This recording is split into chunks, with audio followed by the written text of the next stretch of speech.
Welcome to this particular breakout session. We've got Syed again from Elastic, and I'm hoping we're going to get a chance to see the ELK stack for real. So I'm not going to spend any more time talking. I'm going to hand straight over to Syed and let you take the floor. Over to you, Syed. Wonderful. Thanks again, Reid. So hi, everyone. So I'm here to give you a bit of a deeper dive now into what Elastic actually is and what kind of technology and offerings we can actually provide. So in this session, I'm going to focus on a real attack. I'm going to walk you through an environment that has been pre-prepared with a particular attack that's been undergone, and I'm going to walk you through the steps of how an investigation would be done in Elastic. But before that, I just want to sort of prep and make sure everyone kind of knows what Elastic is capable of from the discussions we had earlier. So we mentioned before that Elastic can cover a wide range of different capabilities. And the best way of being able to explain that is this diagram here. So Pete, my colleague from earlier, said that we always used to be known as something called ELK, which is the Elasticsearch, Logstash, and Kibana. And you can see that that's that section in the middle. But what we found very quickly from the very first inceptions of Elastic is that people started to put more and more data into there and using it for certain use cases. So initially it was very heavily unstructured data, then it started to be logging. And what we found was that people wanted to not only just have a technology that was able to provide that, but also have a fundamental way in which they could actually just get up and running really quickly with our capability. And that's where the solutions at the top have come in. So over the last number of years, we've really spent our time to be able to provide these solutions so that people can just download Elastic and then be able to use one of these solutions with sort of either pre-built analytics, pre-built interfaces, or pre-built APIs in order to get ahead of those particular use cases. So there's a whole host of different things I could talk about, the areas around enterprise search or observability. But in this section, I'm just going to focus on Elastic security. And what we're going to be focusing on is the capabilities around things around monitoring your environment with some of the logging that you can collect, a number of the agents that we have that allow you to do that, allow you to do things like threat prevention and detection, which is going to be part of that demo to show you how a real analyst would use our tool for that.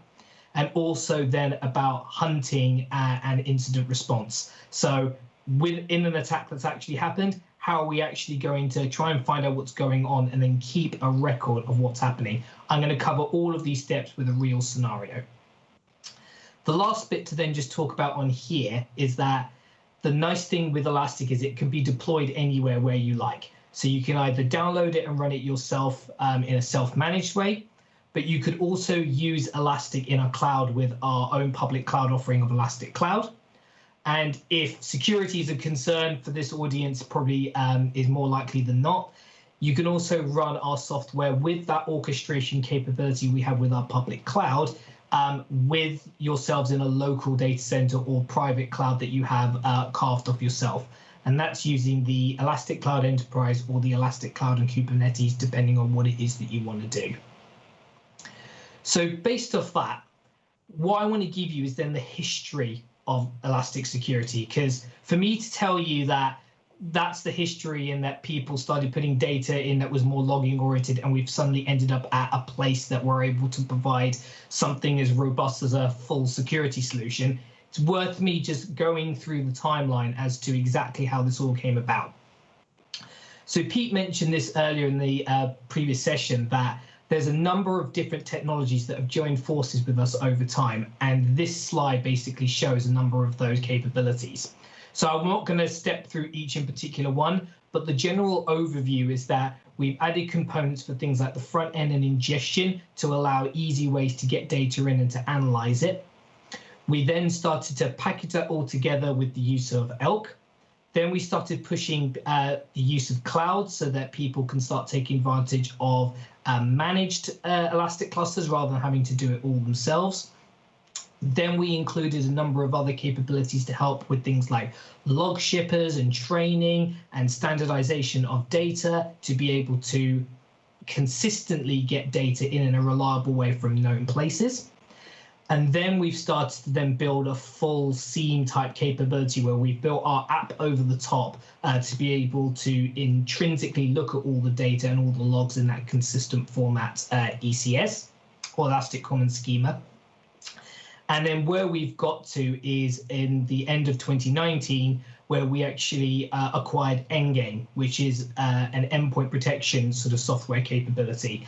And what that means is that we've come all the way back from 2010 on the timeline to having a way of just using a platform for searching to something where we can consistently get reliable information from a number of known and well-known places in a consistent way, but also provide protection of endpoint devices through things like our agent. And that's where we're going to get that unified security model that we've got there.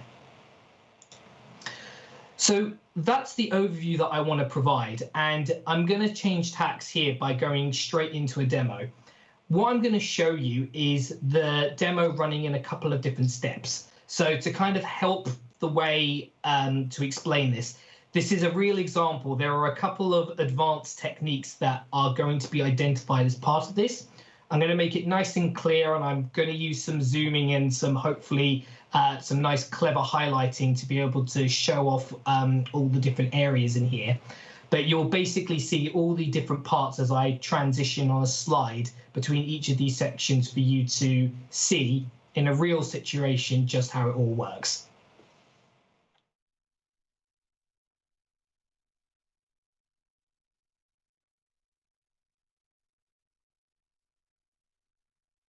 In this scenario, we've been called to do some instant response on an attack at a particular school. We will start in the detections page of Elastic Security in Kibana. In the table below, we can see that a number of detection types have triggered from our Elastic Supply default rules, but also endpoint alerts from Elastic's own inbuilt file-based malware detection capability. To start investigating, let's focus on the detections that have occurred. We'll begin by adding the triggered rules from the table into a timeline. The timeline is an easy way to build up a query by dragging and dropping the rule names to the bottom of the screen or using the Add to Timeline button. Now we have the detections we're interested in, let's add them to a case to start documenting the steps of our investigation. We'll name the timeline Generated Detections for February the 6th and February the 7th. And then click Attach to a new case.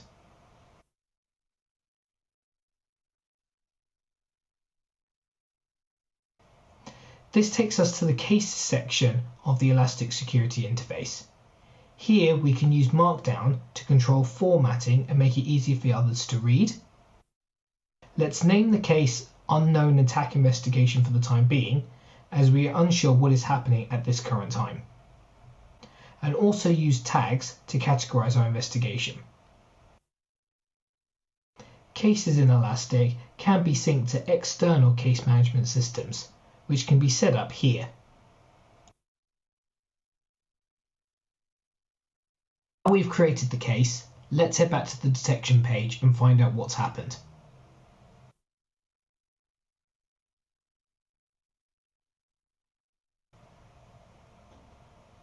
Let's start with looking at the malware detection alert. Using the analyzer, we can see the process tree collected from our endpoint for this alert. We can see that Microsoft Word has spawned Office Updater, which in turn has created 3 more child processes, conhost, rundll32 and rubius.exe respectively. This is definitely not normal behavior from Word, so I'm suspicious of all of these child processes. Let's head back to the detection table and dig a little deeper. If we take a look at the Kerberos traffic rule alerts, we can see the updated process and rubius.exe again. But if we look at the files rubius.exe is accessing, we can see that one of them is a .kirby file for the SQL service user.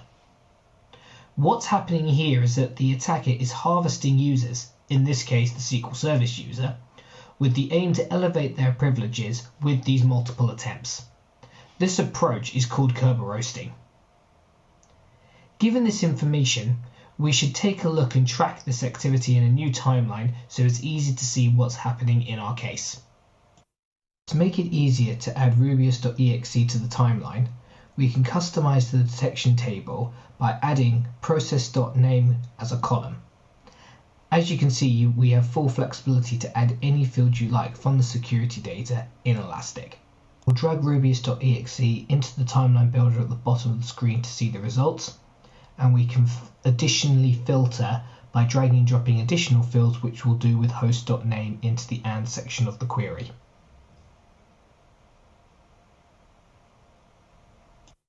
In the timeline, we can pin alerts of a particular note to highlight their significance, which in our case is the malware alert at the top. As we know the attacker is trying to elevate their permissions, let's try and find out how.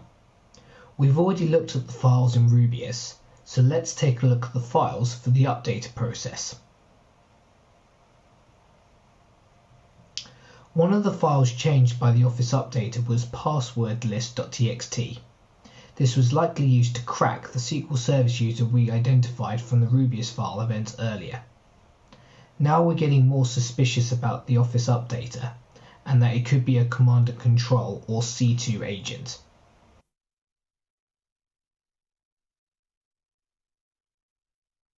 When we return to the detection table, we can see a WMI incoming lateral movement alert next in the list. It seems the attacker wants to laterally move across the environment using a newly minted SQL Service user.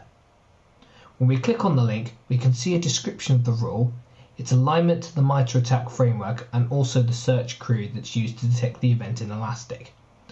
At the bottom, we can see our alert, but I'd like to see the events leading up to it, as it detects a sequence. By clicking Including Building Block Alerts, we can identify that the Windows 10 host we filtered for earlier, ending in .105, is talking to the SQL host ending in .104. If we look at the process event in the analyzer, we can see that PowerShell.exe is the process doing the communication. When we drill in a bit further to look at the PowerShell.exe process, we can see that it is being run by the SQL Service user.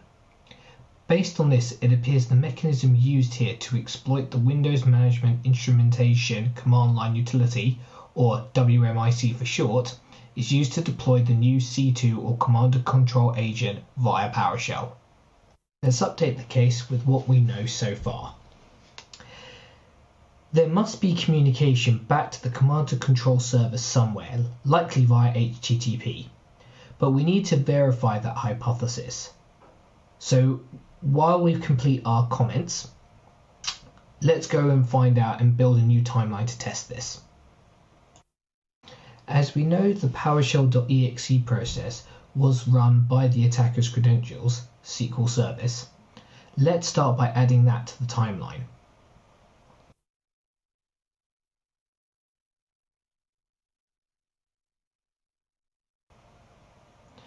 We also know that suspicious behavior was observed on the SQL host, so let's add that into the query builder too.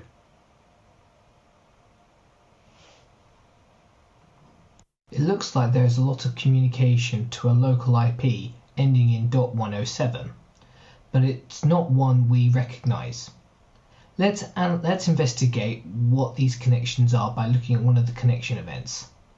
We can see that it's PowerShell again and that it's communicating with this host.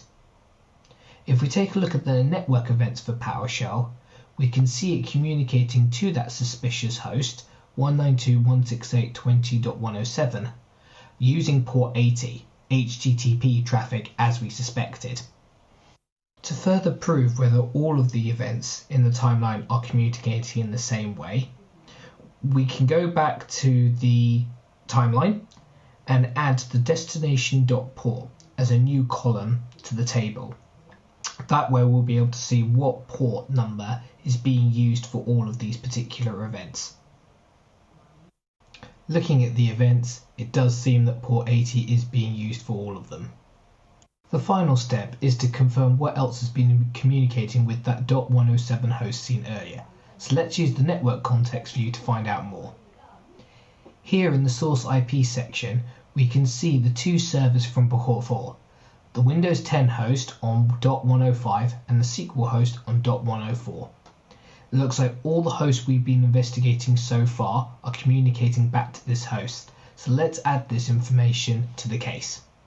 We'll go back to the timeline and rename it to do with our SQL Service user activity.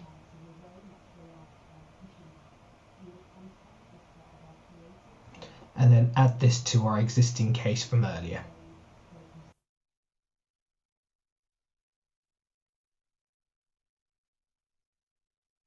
We'll add a comment that all the hosts are communicating to this .107 server where the protocol is HTTP, suspecting this might be the command and control server we're looking for. Fortunately, we didn't have a rule in place to detect traffic over HTTP where PowerShell is being used. However, we can quickly build one. If we navigate to Discover in Kibana, we can build this rule. We'll do this by using process.name is PowerShell.exe and the network protocol as HTTP. In order to prove this is correct, let's add host.hostname, source.ip and destination IP to validate the same information. This looks good, so we'll save the query and use it later to create a detection rule. Given we now have confidence that the communication is to a command and control server and it's over HTTP, we can find out what the agent is actually called, and we can do this in Lens. Lens is Elastic's drag and drop visualization builder, so let's see if we can quickly find out what we're after. Let's drag process.name in from the left into the main stage. This will show us the total number of records by the process name. We now want to filter these results to the destination of that .107 server, which we can type in the filter bar at the top.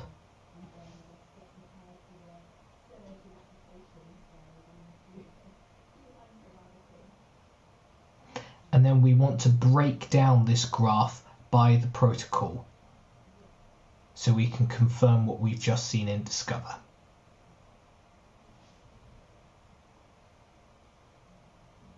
This gives us proof that the Office Updater process is sending a lot of requests via HTTP to that suspicious host .107 that we do not have control over and are highly suspicious of. Now we've identified the command and control behavior, let's go back to the detections page and see what the attacker's next steps were.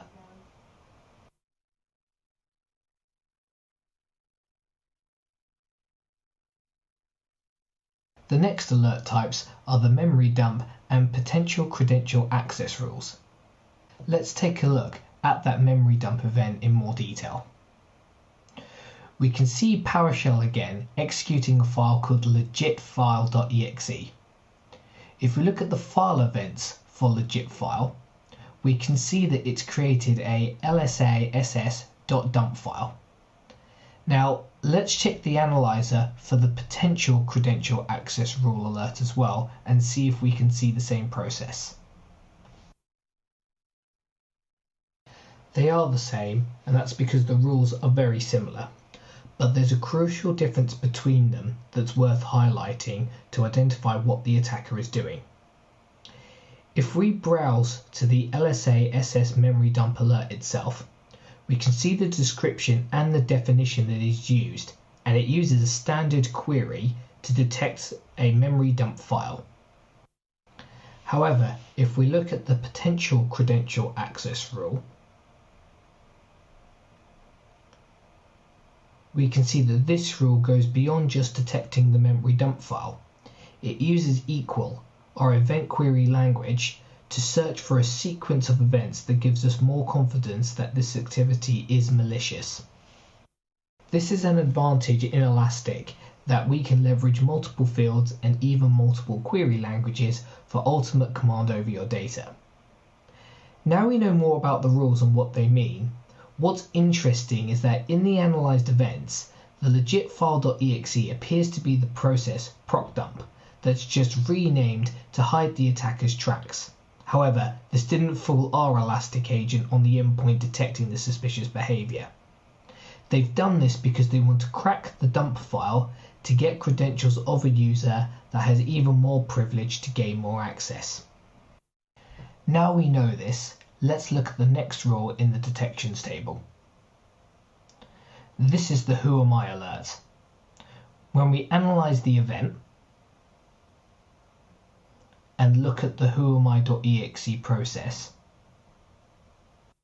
we can see the domain administrator user student_dadm being used with this process. We know it's a domain administrator account because the school confirms that they label their domain admin users with the _dadm suffix. But as the attacker doesn't know this, they use whoami to confirm their access privileges. Due to this, we've confirmed via the last 3 alert types that the attacker did successfully manage to achieve gaining a domain administrator account. Let's add these alerts to our existing case to complete our investigation with a couple of comments.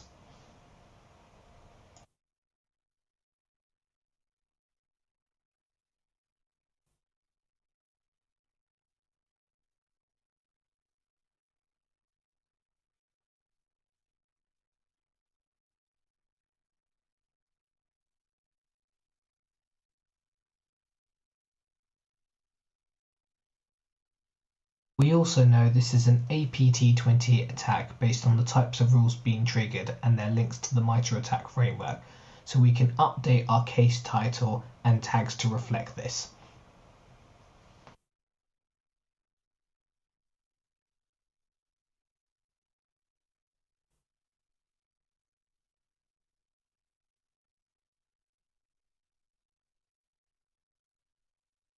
To summarize our findings, we can use a dashboard in Kibana to show a number of visuals highlighting what we've found. This is the benefit of the wider capabilities of Kibana and Elastic to use the same data source used in the security app, but provide different views and analytics within the same platform. I know that was a bit of a rapid overview of a particular incident, but it's hard to try and condense everything down from a real investigation in that period of time. But hopefully you're able to get a really good idea around just how much capability there is within the security tool to be able to do exactly what was just shown. So this is why we're seeing like a number of people really starting to take on board, like using us as a proper security tool. I'm sure there'll be like a number of questions about the interface or about some of the data, or more questions about like that scenario. I would welcome any questions that you all have, just so that I can collect them and answer them. And if there are other capabilities or other things that you would like to see from that Elastic capability, either in security or in other areas, as I was discussing earlier, I encourage you to reach out to myself. Or just go to our website where we've got a number of those resources, and I'll cover those in just a second. So one of the things I really want to highlight here is the fact that that example is one that's really useful to see the reality of what someone could do and how you can use Elastic to help investigate that type of situation. But if you want to give it a try yourself, we've got this thing that we host called the Capture the Flag event. And what we would like you to do is, if you're interested and want to try doing it yourself, please register at the link that's here. What we're going to be able to do is we're going to give you an environment that's been compromised in probably not too similar an example from what you've just seen. And we're going to give you a number of questions or a number of challenges that you need to complete within a period of time. So this will be a way in which, if you've either used Elastic security before and you want to just test your skills, this is a great way to do it. Or if you've never used Elastic before, but you don't have anything like training data or much knowledge in terms of how to maybe go about incident response, or you're someone in the field, but you're just not necessarily as hands-on as you used to, and you just want to dabble back into something, then please sign up as many people as you want to. That way you can kind of get a real good feel for how it will all look in a real situation. And of course, there'll be prizes as well that you can get if you're in, I think, in the top 3 from that perspective.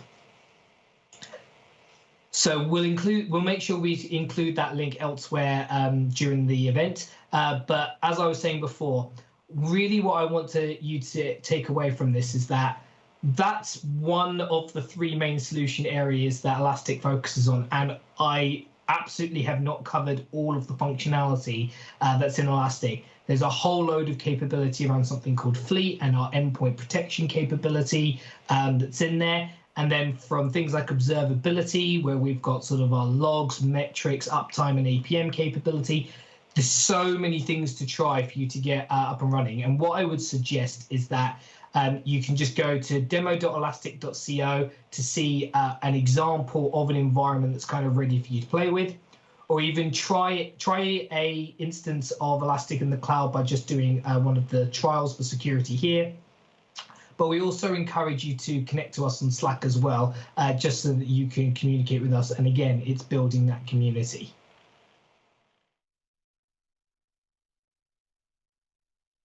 That's it. Cool.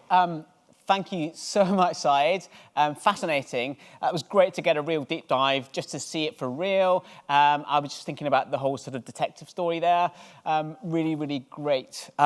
We've got time for maybe 2 or 3 questions, if we can get through those quickly. So, thinking about if you're a small business, how do you get started with something like Elastic? Because it sounds like it's huge. What's the best way to get involved as a small business? It's a good shout. So I think the best thing that we always suggest to people is find one good use case to start off with, focus and provide sort of and show its wealth and its benefits. And then what you know is that there are other capabilities in Elastic that you can then just add on to be able to leverage that same platform to then do multiple things. So definitely easier to focus and then be able to expand. That's what we do with most of our customers. That's great. And let's go to the sort of large size. If you're a really big business or a big company or organization, how can you use Elastic if you have multiple locations and so on? Sure. We see a couple of those, especially in my space, where I look at the sort of public sector space as well. So from that end, we see that there are a number of big clusters that exist across different departments. There are lots of small ones, DIY ones, all at different versions, different sizes. And what we tend to advise and help those customers with is basically moving towards this sort of centralized model. So using things like that private cloud approach allows you to almost have a central ability to be able to just request sort of Elastic clusters on demand. That way it makes it easier to stay up to date, stay secure. You've got everything that's consistent and following best practices around the deployment that's much easier to manage from that organization. And it's something that Pete and I and others at Elastic have regular conversations with, no matter what the use case is or what you as an organization manage.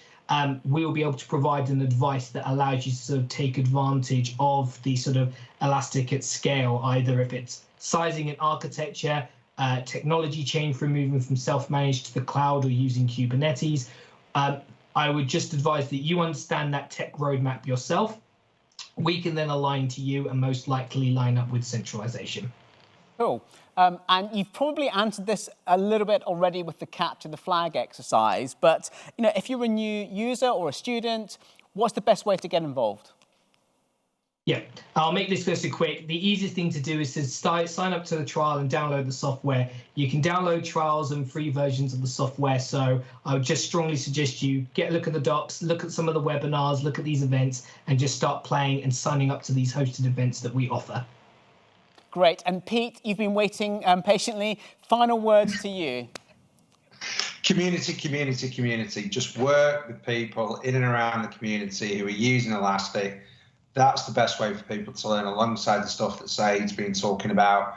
That's where people work with other people to learn how they've been doing it. That is my best tip. Well, that's just fantastic. I mean, thank you so much both for that breakout session. I'm sure there'll be lots of people wanting to get involved. Thank you so much. We are just coming towards the end of the breakout sessions, so we will just maybe reflect about Elastic and the community aspects. I do encourage you to sign up for the Capture the Flag exercise, and we shall see what the prizes are. I didn't even